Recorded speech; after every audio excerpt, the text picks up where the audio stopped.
Hello friends, welcome to youth care. Friends, इस session में मैं बिल्डिंग मटेरियल के 25 मोस्ट इम्पोर्टेंट क्वेश्चन को डिस्कस करने वाला हूं, जो SSC JE, UP triple SC JE, RRB JE और कई सारे जेई एग्जाम में मोस्ट ऑफ द टाइम पूछा जा चुका है।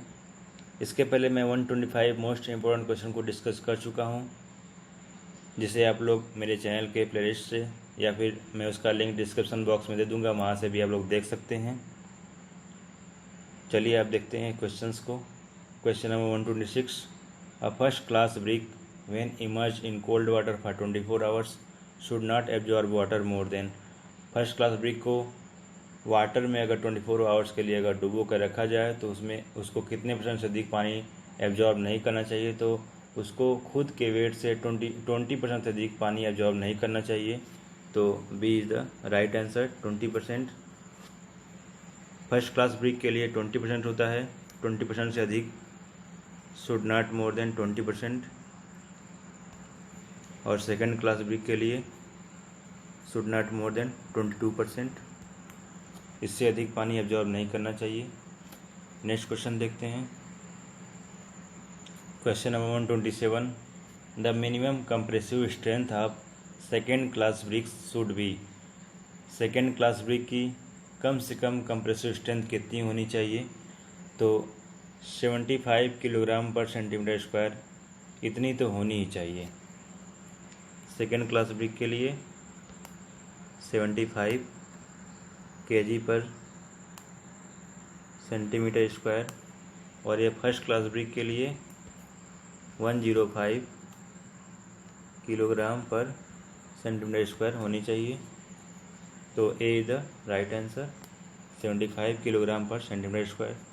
नेक्स्ट क्वेश्चन देखते हैं।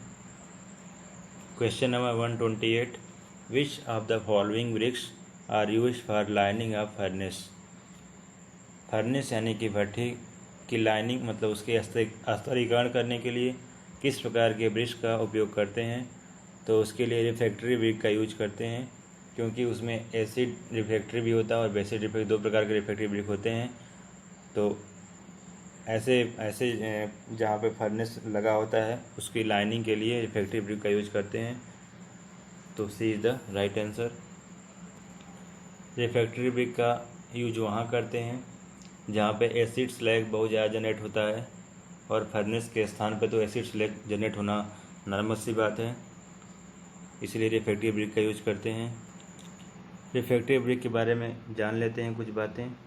रिफ्रैक्टरी ब्रिक 3 प्रकार के होता है। पहला होता है एसिड रिफ्रैक्टरी ब्रिक, दूसरा होता है बेसिक रिफ्रैक्टरी ब्रिक, और तीसरा होता है नेचुरल रिफ्रैक्टरी ब्रिक। तो एसिड रिफ्रैक्टरी ब्रिक का यूज वहाँ करते हैं जहाँ पर एसिड स्लैग जनरेट होता है। इसमें सिलिका की मात्रा बहुत ज़्यादा रखते हैं, लगभग 95% के आसपास। और बेसिक रिफ्रैक्टरी ब्रिक का यूज वहाँ करते हैं जहाँ पर बेसिक मतलब क्षारीय प्रकार के स्लैग जनरेट होते हैं। इसमें मैग्नीशिया की मात्रा बहुत ज़्यादा रखते हैं, लगभग 85% के आसपास। और नेचुरल रिफ्रैक्टरी ब्रिक का यूज दोनों जगह कर सकते हैं, चाहे वहाँ पे एसिड जनरेट हो या फिर बेसिक टाइप का जनरेट हो। एसिड रिफ्रैक्टरी ब्रिक का एक और नाम होता है, इसको हम लोग गैनिस्टर ब्रिक भी बोलते हैं। तो नेक्स्ट क्वेश्चन देखते हैं। Question number 129, bulking of sand is caused due to. जो सैंड में बल्किंग होती है वह किस कारण होती है। जो सैंड में बल्किंग होती है वो सैंड के सरफेस पे एक वाटर की थिन लेयर जनरेट हो जाती है, जिसके कारण ये अगर सैंड की अगर ये सैंड है जिसका डाया अगर ये है तो इसके ये सरफेस है, इसके सरफेस पर एक वाटर की एक लेयर जनरेट हो जाती है, जिसकी वजह से जो है सरफेस पे जब वाटर लेयर जनरेट होती है तो सैंड में बल्किंग आने लगता है। तो A is the right answer, surface moisture. और सैंड की बल्किंग 4% मॉइस्चर कंटेंट में सबसे ज़्यादा होती है।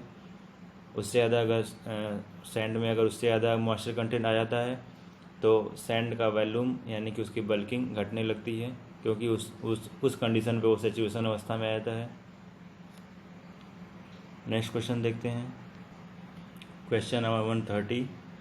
According to IS specification the compressive strength of ordinary Portland cement after 3 days should not be less then.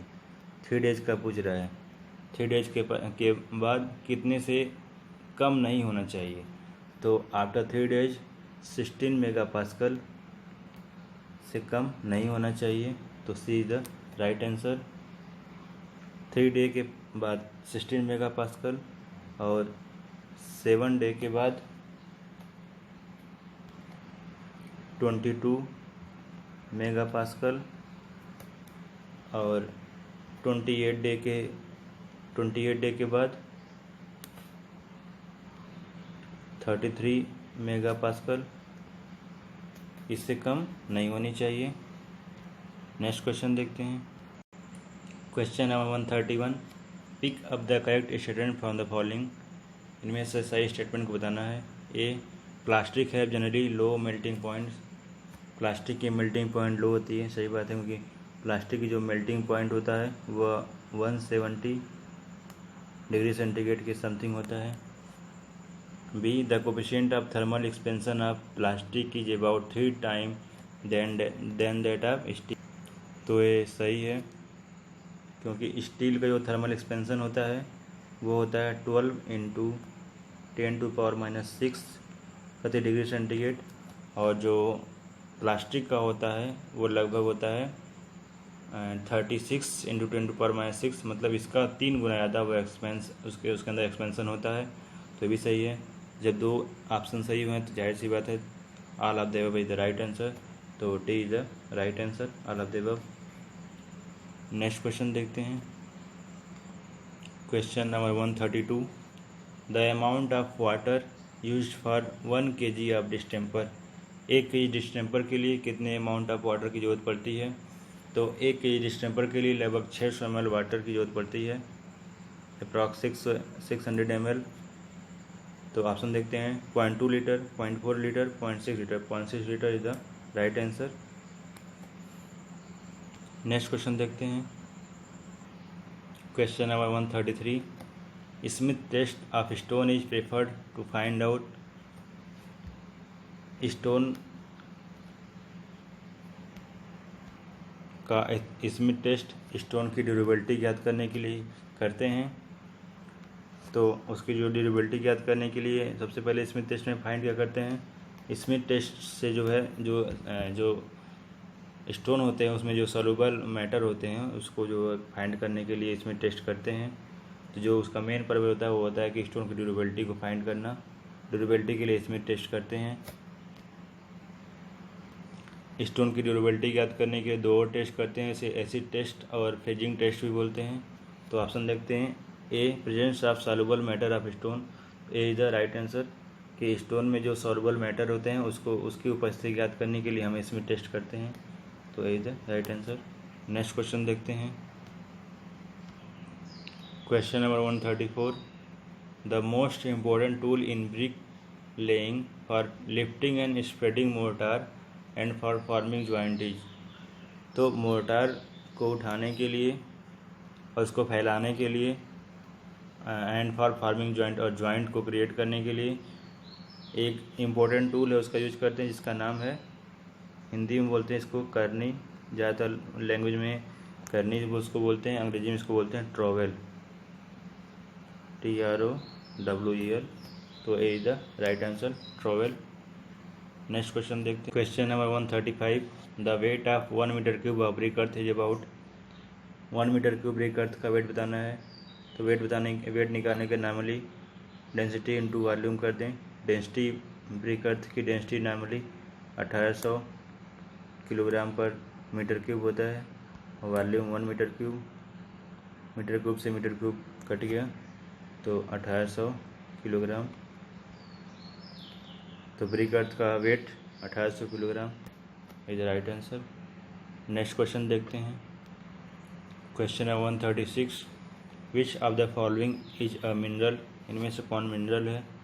Basalt नहीं मिनरल है, granite mineral नहीं है, क्वार्ट्ज मिनरल है। तो C is the right answer. Next question देखते हैं। Question number 137, age of a tree may be ascertained by, जो tree की एज है उसको किसके द्वारा डिफाइन करते हैं? तो जो ट्री की एज है वो उसके ट्री में जो एनुअल रिंग्स बने होते हैं उसके थ्रू डिफाइन करते हैं। तो D is the right answer. ये ट्री का एक सेक्शन बनाते हैं, ये ट्री का पिथ हो गया।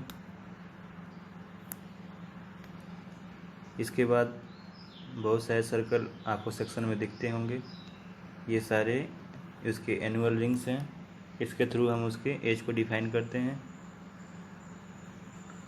और इसके पिच से बहुत सारी लाइंस गुजरी होती हैं, इसको मेडुलरी रेज बोलते हैं। यह ट्री को इंटरनल स्ट्रॉन्ग बनाता है। ये ट्री के जो बाहरी सबसे बाहरी पोर्शन है जिसको बास्क या छाल भी बोलते हैं, यह ट्री को बाहर से सुरक्षा प्रदान करता है। नेक्स्ट क्वेश्चन देखते हैं। Question number 138, crushing strength of a good building stone should be more than, good building stone की जो क्रशिंग स्ट्रेंथ है वह कितने से अधिक होना चाहिए या कितने से कम नहीं होना चाहिए? दोनों बात एक ही है। अगर यहाँ पे बोलता should not be less then, मतलब कि should not be less then बोलता, या शुड बी मोर देन, दोनों बात एक ही है। तो जो गुड बिल्डिंग स्टोन होती है उसकी क्रशिंग स्ट्रेंथ 100 मेगापास्कल से कम नहीं होनी चाहिए, या फिर ये कहें कि 100 मेगापास्कल से अधिक ही होनी चाहिए। नेक्स्ट क्वेश्चन देखते हैं। Question number 139, generally wooden moulds are made from, सामान्यतः जो वुडन मोल्ड होते हैं उसको कौन सी लकड़ी से बनाते हैं? तो जो वुडन मोल्ड होते हैं वो उसका प्रयोग हम ब्रिक को बनाने के लिए ब्रिक को तैयार करने के लिए करते हैं। तो जो वुडन मोल्ड होता है वह शीशम का बना होता है। शीशम का इसलिए बनाते हैं क्योंकि शीशम जो है वार्पिंग जो है शीशम में बहुत कम होता है, और शीशम की डेंसिटी भी अच्छी खासी होती है, जिसकी वजह से वो काफ़ी स्ट्रांग भी होता है, इसलिए शीशम की लकड़ी का प्रयोग करते हैं। तो नेक्स्ट क्वेश्चन देखते हैं। वैसे जो मोल्ड होता है उसका जो साइज होता है वो ब्रिक की जो नॉर्मल साइज होती है उससे 10% एक्स्ट्रा रखते हैं। नेक्स्ट क्वेश्चन देखते हैं। Question number 140, the nominal size of a modular brick is, modular brick की नॉमिनल साइज पूछ रहा है। तो जो नॉमिनल साइज होता है वो होता है 200 mm into 100 mm into 100 mm। अगर यही जो है स्टैंडर्ड साइज पूछ दे, या फिर अगर मॉडुलर साइज पूछ दे तो वो होगा 190 into 90 into 90 mm। Next question देखते हैं। Question number 141, bitumen is generally obtained from, bitumen को जनरली कहाँ से ऑब्टेन करते हैं? तो बिटुमिन पेट्रोलियम प्रोडक्ट के डिस्टिलेशन से तैयार किया जाता है। तो C is the right answer. Bitumen के बारे में कुछ बातें जान लेते हैं। बिटुमिन एक एडेसिव मटेरियल है जो पेट्रोलियम प्रोडक्ट के आसवन यानी कि डिस्टिलेशन से तैयार किया जाता है, और बिटुमिन नॉर्मली जो है कार्बन डाइसल्फाइड में सोलुबल होता है। अगर क्रूड पेट्रोलियम जो होता है उसका अगर डिस्टिलेशन जो होता है, बल्कि डिस्टिलेशन ना करके इसको हम फ्रैक्शनल डिस्टिलेशन कर सकते हैं। तो अगर फ्रैक्शनल डिस्टिलेशन नेचुरली होता है तो इसको हम एस्फाल्ट बोलते हैं, और अगर ये आर्टिफिशियली होता है मतलब कि इंसान के द्वारा खुद उसका फ्रैक्शनल डिस्टिलेशन किया जाता है तो उसको हम बिटुमिन बोलते हैं, और अगर नॉर्मली प्रकृति के द्वारा होता है तो उसे हम एस्फाल्ट बोलते हैं। नेक्स्ट क्वेश्चन देखते हैं। Question number 142, the main constituent which impart hydraulicity to hydraulic lime, hydraulic lime की हाइड्रोलिसिटी को कौन सा पदार्थ है, जो कौन सा मटेरियल है जो उसकी हाइड्रोलिसिटी को इम्पार्ट करता है, बढ़ाता है? तो क्ले है जो हाइड्रोलिक लाइम की हाइड्रोलिसिटी को इम्पार्ट करता है। नेक्स्ट क्वेश्चन देखते हैं। Question number 143, calcination of iron ores is done, iron के जो अयस्क हैं उसकी कैल्सिनेशन कैसे करते हैं? ए टू रिमूव मॉइस्चर, सही बात है, मॉइस्चर पहले उसका मॉइस्चर जो है उसको रिमूव करते हैं। बी टू रिमूव कार्बनिक एसिड, कार्बनिक जो एसिड होते हैं उसको रिमूव करते हैं। बी बाय रोस्टिंग इन हीप्स, हीप्स मतलब एक प्रकार का ये एक अलग प्रकार का रोस्ट करने का तरीका है। एक प्रकार का एक चैनल होता है जिसमें डायरेक्ट हीट का जो है डायरेक्ट कांटेक्ट होता है आयरन ओर्स का, उसको हम हीप्स रोस्टिंग बोलते हैं। जिसमें डायरेक्ट जब आगे का कांटेक्ट में आता है तो डायरेक्ट जो है उसमें जो भी क्रियाएं होती है वो डायरेक्ट एटमॉस्फेयर में निकल जाती हैं। तो आयरन ओर से कंसेंट्रेशन के लिए हीप की रोस्टिंग करते हैं। तो D is the right answer all the above. Next question देखते हैं। Question number 144, which of the following cement is suitable for use in massive concrete structure such as large dam. Massive concrete structure के लिए low heat cement का use करते हैं। तो B the right answer low heat cement. Low heat cement का use इसलिए करते हैं क्योंकि इसमें जो है हीट जो है बहुत कम जनरेट होता है। तो इससे जो है जो लार्ज जैसे डैम हो गया, उसमें अगर हीट अगर ज़्यादा जनरेट होगा तो उसमें जो है क्रैक्स जो है डैम के बीच में क्रैक आने की जो प्रोबेबिलिटी बनी रहती है, क्योंकि अगर उसमें क्रैक मतलब हीट को निकलने के लिए पास नहीं मिलेंगे तो वो उसको क्रैक जनरेट कर देगा। इसीलिए लो हीट सीमेंट का प्रयोग करते हैं ताकि हीट जब कम जनरेट होगा तो उसमें क्रैक्स नहीं आएंगे। नेक्स्ट क्वेश्चन देखते हैं। Question number 145, the commonly use thinner in oil paint. Oil paint में जनरली जो थिनर यूज करते हैं वह नेप्था और टर्पेंटाइन दोनों यूज करते हैं, नेप्था एंड टर्पेंटाइन। तो C the right answer both A and B, naphtha और प्लस टर्पेंटाइन दोनों थिनर यूज करके ऑयल पेंट तैयार करते हैं, इसीलिए ऑयल पेंट जो है बेस्ट होता है। नेक्स्ट क्वेश्चन देखते हैं। Question number 146, minimum thickness of wall where single Flemish bond can be use is. Single Flemish bond का यूज करने के लिए 1.5 इंच की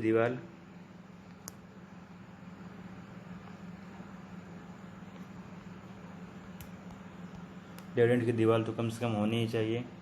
तो ऑप्शन देखते हैं, हाफ ब्रिक थिक नहीं, 1 ब्रिक थिक नहीं, सी 1.5 यानी कि 1.5 जिसको बोलते हैं। नेक्स्ट क्वेश्चन देखते हैं। Question number 147, the pigment used in paints for corrosive resistance is. Paint में जो पिगमेंट यूज करते हैं कोरोसिव रेजिस्टेंस के लिए, मतलब जिस भी मेटल पे हम उसको पेंट करें उसमें जो क्षरण ना हो, उसमें कोरोजन की संभावना ना हो, तो उसको बचाने के लिए नॉर्मली जो पिगमेंट यूज करते हैं वो रेड लेड यूज करते हैं। तो D is the right answer, क्योंकि जो भी सरफेस होगा उसमें जो है रेड लेड पिगमेंट जब यूज कर लेते हैं तो वो जो है एटमॉस्फेयर के डायरेक्ट कांटेक्ट में नहीं आता। जब एटमॉस्फेयर के कांटेक्ट में नहीं आएगा तो जो है उसमें कोरोजन की पॉसिबिलिटी ही नहीं बनेगी। इसीलिए जो पेंट बनाते हैं कोरोजन के से बचाने के लिए उसमें पिगमेंट रेड लेड का यूज करते हैं। नेक्स्ट क्वेश्चन देखते हैं। Question number 148, slate is form by metamorphic action of. Slate जो है सेल से स्लेट बनता है, तो A is the right answer. ये तो बहुत ईजी क्वेश्चन था। बाकी हम इन दोनों का देखें तो लाइम स्टोन का मेटामॉर्फिक एक्शन होने के बाद लाइम स्टोन से मार्बल बनता है, और सैंडस्टोन से क्वार्ट्जाइट बनता है। नेक्स्ट क्वेश्चन देखते हैं। Question number 149, sea sand used in structure cause. जो सी सैंड होता है अगर हम स्ट्रक्चर में यूज करें तो उससे क्या क्या नुकसान हो सकते हैं। जो सी सैंड होता है उसमें सबसे पहली जो बात होती है उसमें एसिड की जो है मटेरियल बहुत ज़्यादा होते हैं, या फिर ये बोलें कि वो जो सी सैंड होता है वो एसिडिक नेचर का होता है। तो एसिडिक नेचर का अगर हम सैंड यूज़ करेंगे स्ट्रक्चर में तो स्ट्रक्चर जहाँ पे यूज़ करेंगे उसमें इफ्लोरेसेंस आने की संभावना ज़्यादा रहेगी। और जो सी सैंड होता है उसमें खुद की स्ट्रेंथ जो खुद की उसकी बहुत कम होती है और उसकी बॉन्डिंग भी अच्छी नहीं होती है, तो उसकी वजह से स्ट्रक्चर में डिसइंटीग्रेशन भी आने की संभावना होती है। तो ऑप्शन देखते हैं, ए डैम्पनेस हो सकता है, बी इफ्लोरेसेंस ए भी हो सकता है, डिसइंटीग्रेशन ए भी हो सकता है। तो D is the right answer all the above. Next question देखते हैं। Question number 150, the trunk of tree left after cutting all the branches is known as. पेड़ की सभी शाखाओं को काटने के बाद से जो ट्री की जो ट्रंक बचती है उसको लॉग बोलते हैं। तो ये द राइट आंसर। जैसे कि ये अगर ट्री है, इसमें बहुत सारी शाखाएं होती हैं, इन सबको काट देते हैं। जो ये स्ट्रेट पार्ट बचता है इसको हम, जो ट्री का जो स्ट्रेट पार्ट बचता है इसको हम लॉग बोलते हैं। तो बिल्डिंग मटेरियल में इसी लॉग का यूज करते हैं हम। तो ये 25 क्वेश्चन का सेशन था जो कंप्लीट हुआ। आप लोगों से रिक्वेस्ट है कि आप लोग जब वीडियो को देखें तो आप लोग इसका आंसर खुद से दें, ताकि आप लोग खुद अपने आप को जज कर सकें। क्योंकि ये जितने भी क्वेश्चन हमने बताए हैं, जो भी क्वेश्चन इसमें दिए हैं, वो बहुत ही इंपॉर्टेंट क्वेश्चन है। वो एग्जामिनेशन में जो जेईई के एग्ज़ाम जितने भी हैं उसमें बहुत उसमें कई बार पूछे जा चुके हैं।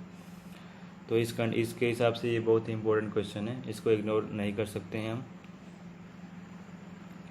इसके अलावा अगर आप लोग वीडियो का पार्ट 1 से पार्ट 5 तक ना देखे हों तो उसका लिंक हम डिस्क्रिप्शन बॉक्स में दे देंगे, वहाँ से आप उसे देख सकते हैं। और उसे देखना बहुत आवश्यक भी है, क्योंकि उसको जब देख लेंगे तब आपको बिल्डिंग मटेरियल के जितने भी क्वेश्चन हैं वो एकदम आपके माइंड में एकदम जो है उसका फिगर जो है एकदम जनरेट हो जाएगा। तो आपको कोई दिक्कत नहीं होगी एग्जामिनेशन हॉल में। आज के सेशन के लिए इतना ही। आप लोगों से एक और रिक्वेस्ट है कि आप लोग मेरे वीडियो को देखने के बाद उसे लाइक करें, और अगर आप चैनल पर नए हों तो चैनल को सब्सक्राइब जरूर कर लें। Thanks for watching. जय हिंद।